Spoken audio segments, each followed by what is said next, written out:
బోయిన్పల్లి కట్టమైసమ్మ ఆలయంలో గత అనేక సంవత్సరాలుగా సాయి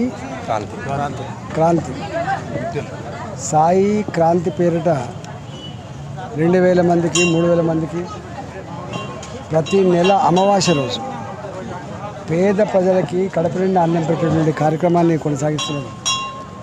ఇది చూసిన తర్వాత దాతృత్వానికి కొదవలేదని, దాతృత్వానికి అంతస్తుతో హోదాతో సంబంధం లేదని, దాతృత్వానికి మనసుంటే చాలు అనేటువంటిది నిరూపించినటువంటి వ్యక్తులలో సాయిను క్రాంతి.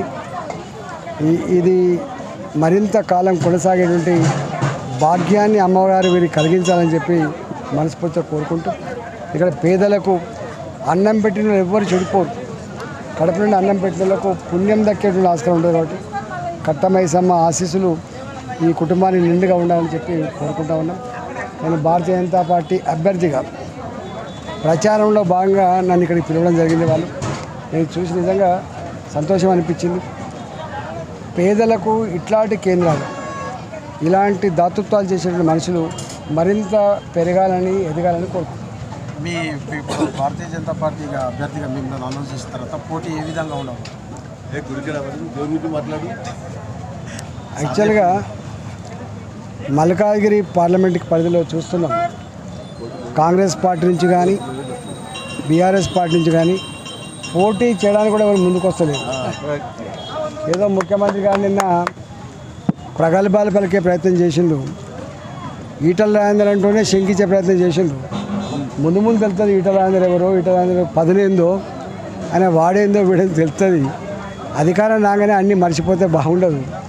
ముమ్మాటికి ఈ పార్లమెంటు పరిధిలో గెలిచే పార్టీ భారతీయ జనతా పార్టీ. ఎక్కడికి పోయినా బస్తీలలో ఉన్నవాళ్ళు కావచ్చు, గేటెడ్ కమ్యూనిటీలో ఉండేవాళ్ళు కావచ్చు, అపార్ట్మెంట్లలో జీవించే వాళ్ళు కావచ్చు, పాత ఊళ్ళు కావచ్చు, ఎక్కడికి పోయినా ఈ దఫా మాత్రం మోడీ గారికే మా ఓటు, ఈటలకే మా ఓటు అనే పద్ధతిలో వాళ్ళు ఉన్నారు.